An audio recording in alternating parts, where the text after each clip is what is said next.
Sunday की पहली बड़ी स्टोरी मौजूदा समय देश की सबसे बड़ी समस्या से जुड़ी है। कोरोना वायरस की दूसरी लहर लगातार बढ़ती जा रही है। पहली बार एक दिन में 1.5 लाख से ज्यादा नए मरीज मिले। देश में अब कोरोना के एक्टिव केसेस की संख्या 11 लाख से ज्यादा है। दिल्ली में 24 घंटे के अंदर 10,774 नए मरीज मिले।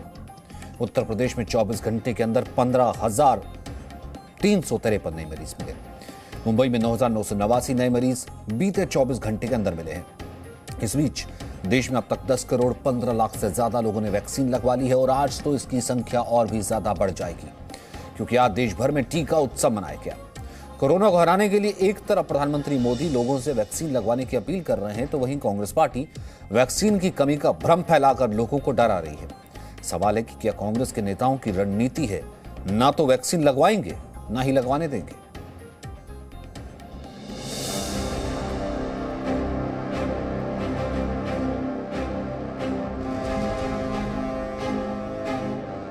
लखनऊ में टीका उत्सव।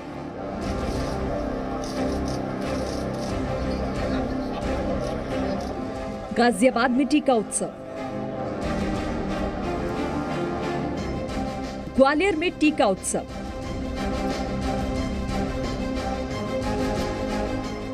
भुवनेश्वर में टीका उत्सव।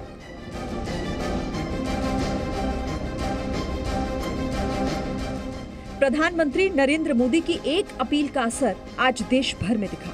बड़ी संख्या में लोग टीका उत्सव में शामिल हुए।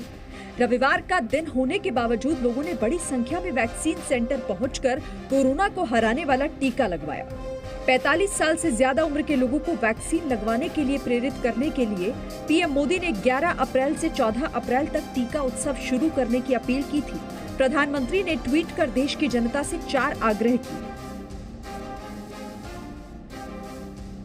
प्रधानमंत्री मोदी का पहला आग्रह है ईच वन वैक्सीनेट वन, यानी जो लोग कम पढ़े लिखे हैं, बुजुर्ग हैं, जो स्वयं जाकर टीका नहीं लगवा सकते, उनकी मदद करें।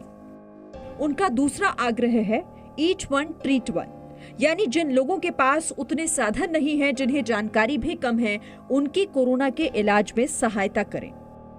तीसरा आग्रह है ईच वन सेव वन, यानी मैं स्वयं भी मास्क पहनूं और इस तरह स्वयं को भी सेव करूं और दूसरों को भी सेव करूं।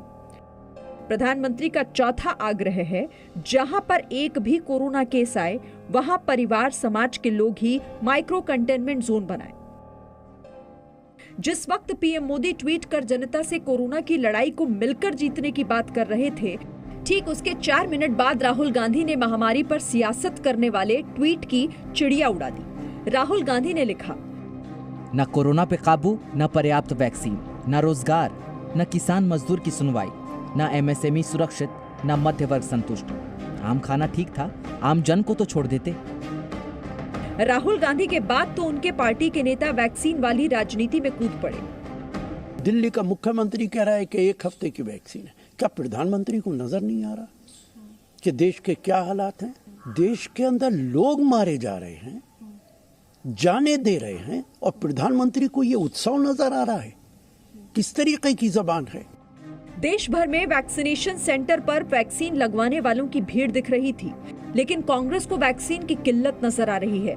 वैक्सीन पर सवाल उठाने वाली कांग्रेस पार्टी को केंद्रीय मंत्री हरदीप सिंह पुरी ने ट्वीट कर जवाब दिया। उन्होंने देश की वैक्सीन बनाने की क्षमता पर संदेह किया। उन्होंने देश में संक्रमण की संख्या पर शक किया। उन्होंने देश की वैक्सीन की क्षमता पर शक किया। कोरोना के खिलाफ लड़ाई में कांग्रेस ये तय नहीं कर पाई है कि वो किस तरफ। महामारी में भी राजनीतिक मुद्दा ढूंढने वाली कांग्रेस अब वैक्सीन की कमी को लेकर सवाल उठा रही है, लेकिन खुद पार्टी के नेता अभी भी वैक्सीन लगवाने से बच रहे हैं। अब तक ना तो राहुल गांधी, ना प्रियंका गांधी और ना ही सोनिया गांधी ने वैक्सीन लगवाई है। अभी तक इनमें से किसी नेता ने ना तो वैक्सीन लगवाने की कोई जानकारी दी है और ना ही इनकी वैक्सीन लगवाने की कोई तस्वीर सामने आई है। मैं तो इनके जैसे महानुभाव को एक ही बात कहना चाहती हूँ, आपने वैक्सीन कहाँ लगाई हमें वो बताइए। और जब वैक्सीन आई थी तो आप वैक्सीन की क्रेडिबिलिटी पर सवाल उठा रहे थे। यानी ऐसे वक्त में जब खुद वैक्सीन लगवाकर दूसरों को वैक्सीन के लिए प्रेरित करने का वक्त है, उस वक्त कांग्रेस के नेता सिर्फ वैक्सीन के नाम पर सियासत का खेला कर रहे हैं। वहीं आम आदमी पार्टी ने दूसरे देशों को वैक्सीन सप्लाई करने पर फिर सवाल उठाए। पार्टी नेता राघव चड्ढा ने पीएम मोदी को चिट्ठी लिख दी। दिल्ली के मुख्यमंत्री अरविंद केजरीवाल ने एक बार फिर वैक्सीन के लिए उम्र सीमा को खत्म करने की मांग की। मैंने केंद्र सरकार से कई बार हाथ जोड़ के निवेदन किया है, केंद्र सरकार को चिट्ठी भी लिखी है, प्रधानमंत्री जी को भी चिट्ठी लिखी है कि ये जितने रिस्ट्रिक्शन लगा रखे हैं वैक्सीनेशन के ऊपर, सब रिस्ट्रिक्शन हटा दीजिए। अभी तो ऐसे ज़रूरत है कि सरकार, हमारी सरकार तैयार है, दिल्ली सरकार तैयार है, हम घर घर जाके कोरोना की वैक्सीन लगाने को तैयार हैं। देश में कोरोना की दूसरी लहर पहली लहर से कहीं ज्यादा गंभीर है और सबसे ज्यादा खतरा 45 साल और उससे ऊपर के लोगों को है। इसीलिए जानकार भी मानते हैं कि वैक्सीन की जरूरत सबसे ज्यादा 45 साल से ज्यादा उम्र के लोगों को है। कोरोना 2.0 का खतरा तभी कम होगा जब राजनीतिक पार्टियां और सरकार साथ आएंगी और देश की जनता को कोरोना से बचाने में साझा भूमिका निभाएंगी। ब्यूरो रिपोर्ट, जी मीडिया।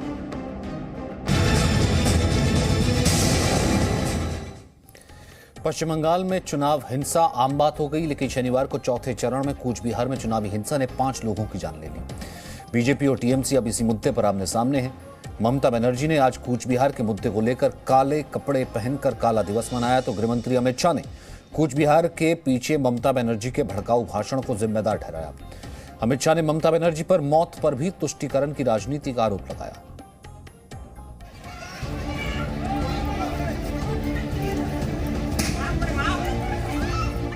এবং আজকে আমরা যেহেতু ব্ল্যাক ডে ঘোষণা করছি,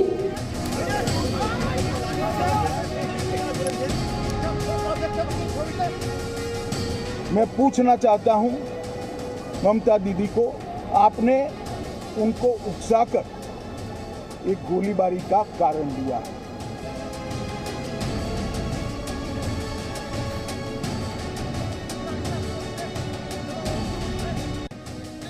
बंगाल में रक्त रंजित चुनावी हिंसा के इतिहास में 10 अप्रैल का दिन भी जुड़ गया। पश्चिम बंगाल के कूच बिहार में हुई हिंसा के एक दिन बाद की ये तस्वीर है। हिंसा में मारे गए लोगों का शव उसी जगह लाया गया जहां शनिवार को हिंसा हुई थी। शनिवार को पोलिंग बूथ की सुरक्षा में लगे अर्धसैनिक बल के जवानों पर स्थानीय लोगों का हमला हुआ, जिसके जवाब में सुरक्षा बलों को अपने बचाव में गोली चलानी पड़ी। इस घटना में 4 लोगों की मौत हो गई। अब कूच बिहार का मुद्दा ही बंगाल में बचे हुए चुनाव का मुद्दा बन जाएगा। इसकी शुरुआत टीएमसी की ओर से कर दी गई है। बंगाल की मुख्यमंत्री ममता बनर्जी ने आज सुबह एक प्रेस कॉन्फ्रेंस की। मीडिया के सामने ही उन्होंने हिंसा में मारे गए लोगों के परिवार से वीडियो कॉल पर बात की। তার নাম কি? মনিরুজ্জামান, ঠিক আছে। তার 45 দিনের একটা বাচ্চা আছে। दीदी पीड़ित परिवार के लोगों की बात वीडियो कॉल से सुन रही थी और मोदी सरकार को निशाना बना रही थी। ममता बनर्जी ने कूच बिहार की घटना को नरसंहार बताया और काला दिवस मनाया। कूच बिहार की घटना के विरोध में दीदी काले कपड़े में थी। Incompetent government and incompetent prime minister and incompetent this home minister. Central court দিয়ে গুলি করে দিচ্ছে, মানুষ মেরে দিচ্ছে, দিয়ে আবার বলছে ক্লিন চিট দিয়ে দিচ্ছে আত্মরক্ষার জন্য।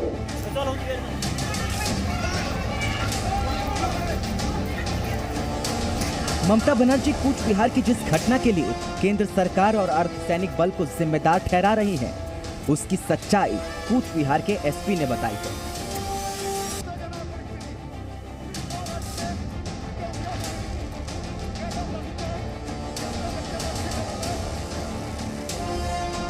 कूच बिहार के एसपी के मुताबिक फायरिंग की वजह अफवाह थी। अफवाह की वजह से गांव के लोग हथियारों के साथ जुट गए थे और सुरक्षा बल के जवानों को घेर लिया। उपद्रवियों ने जवानों से हथियार छीनने की कोशिश की, जिसके बाद आत्मरक्षा में सुरक्षा बलों को गोली चलानी पड़ी।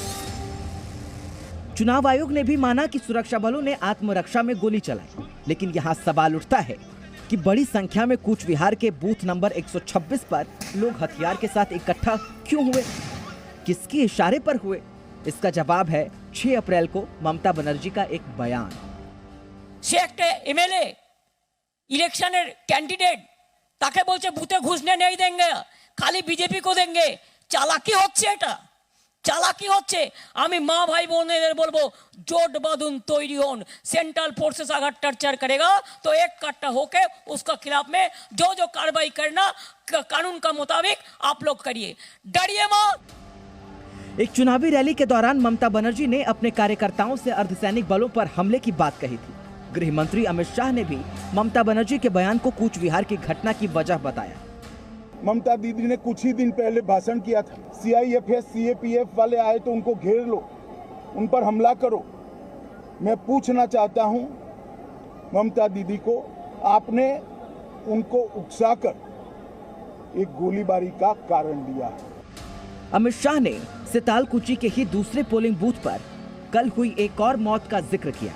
उन्होंने आरोप लगाया कि ममता बनर्जी तो मौत में भी तुष्टीकरण करती है।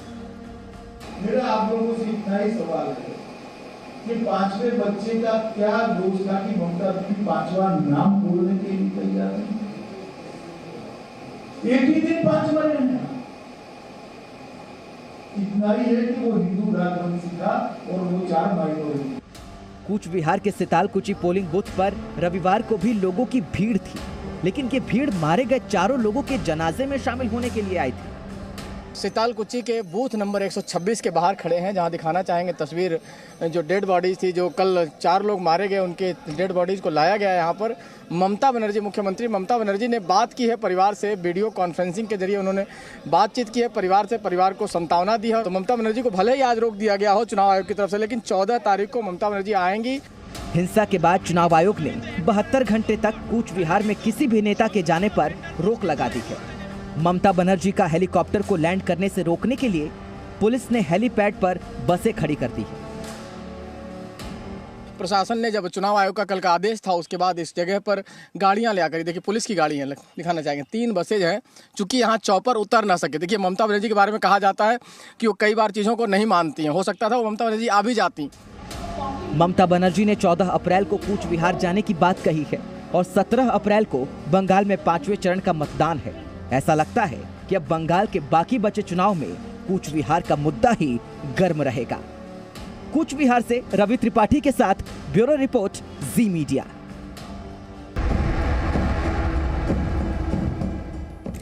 संडे की बड़ी स्टोरी में तीसरी खबर आई है जम्मू कश्मीर से। जम्मू कश्मीर में आतंकवादियों के खिलाफ सुरक्षा बलों की फाइनल फाइट चल रही है।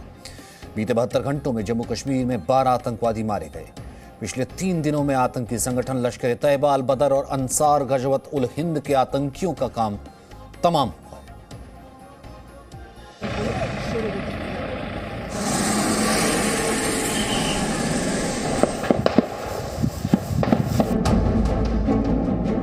आतंक के खिलाफ फाइनल फाइट।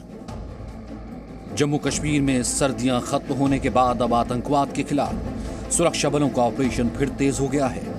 रविवार को 2 अलग अलग जगहों पर सुरक्षा बलों और आतंकवादियों के बीच एनकाउंटर हुए। पहला एनकाउंटर जम्मू कश्मीर के शोपियां के हादीपुरा में हुआ। यहां सुरक्षा बलों ने एक घर में कुछ आतंकियों को घेर लिया। सुरक्षा बलों ने आतंकियों से सरेंडर करने की अपील की। एक आतंकी सरेंडर करने के लिए राजी भी हो गया, लेकिन उसके बाकी 2 साथियों ने उसे सरेंडर नहीं करने से रोक दिया और सेना की टीम पर हमला बोल दिया। जवाबी कार्रवाई में तीनों आतंकवादी एनकाउंटर में मारे गए। आसिफ अहमद अल बद्र का आतंकी था। आतंकवादी फासिल गुलजार और उबैद अहमद डार आतंकी संगठन द रेजिस्टेंट फ्रंट से जुड़ा हुआ था। शोपिया में मारे गए आतंकवादियों के पास से AK-56 और एक पिस्टल बरामद हुई है। मुठभेड़ में सेना के 2 जवान भी घायल हुए हैं। एनकाउंटर की दूसरी घटना जम्मू कश्मीर के अनंतनाग में हुई। अनंतनाग के बिजबेहरा में सुरक्षा बलों ने 2 आतंकवादियों को मार गिराया। अनंतनाग में सुरक्षा बलों ने शनिवार की शाम आतंकियों को घेरा था। यहां एनकाउंटर 12 घंटे से ज्यादा चला। 72 घंटे में 12 दुश्मनों का खात्मा। रविवार को हुए 2 एनकाउंटर के साथ जम्मू कश्मीर में पिछले 72 घंटे में कुल 12 आतंकवादी मारे गए हैं। शुक्रवार को 2 अलग अलग एनकाउंटर में कुल 7 आतंकवादी मारे गए हैं। सुरक्षा बलों के लिए सबसे बड़ी कामयाबी की बात यह है कि जम्मू कश्मीर से आतंकी संगठन अंसार गजवत उल हिंद का सफाया हो गया है। जितने भी SOP थे उसको फॉलो किए। 5 के 5 टेररिस्ट मारे गए, लोकल है। खबर मिला कि नेबू त्राल में एक ओपन अर्चर्ड में हाइडआउट है, वहाँ फंसे। फिर वहाँ पर आर्मी और पुलिस CRP जाके कॉर्डन डाली और इनकाउंटर हुआ, जहाँ पर कि 2 टेररिस्ट मारे गए। साथ के साथों टेररिस्ट के हाथ में AK-47 था, 2 पिस्टल एक्स्ट्रा था। एक तरफ जहां सुरक्षा बलों का आतंकवाद के खिलाफ ऑपरेशन ऑल आउट चल रहा है, तो वहीं सुरक्षा बल आतंकवाद के खिलाफ सिर्फ गोली ही नहीं, बोली का भी सहारा ले रहे हैं। सुरक्षा बलों ने इस साल अब तक आतंकवादी बने 6 कश्मीरी युवाओं को सरेंडर करवाने में कामयाबी हासिल की है। खालिद हुसैन, जी मीडिया, श्रीनगर।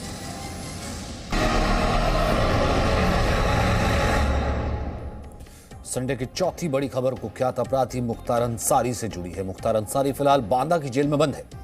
उत्तर प्रदेश में मुख्तार के जुर्म की दुनिया ढह रही है। एक एक करके उसके गुनाहों का हिसाब हो रहा है। अक्टूबर 2005 में मऊ में सबसे भीषण दंगे हुए थे। 7 दिनों तक चले दंगे को भड़काने का आरोप मुख्तार अंसारी पर लगा था। हालांकि दंगे के 28 गवाह एक एक करके मुकर गए और कोर्ट ने मुख्तार को बरी कर दिया। आज 16 साल बाद मऊ दंगे के चश्मदीद से सुनिए सबसे बड़ी गवाही।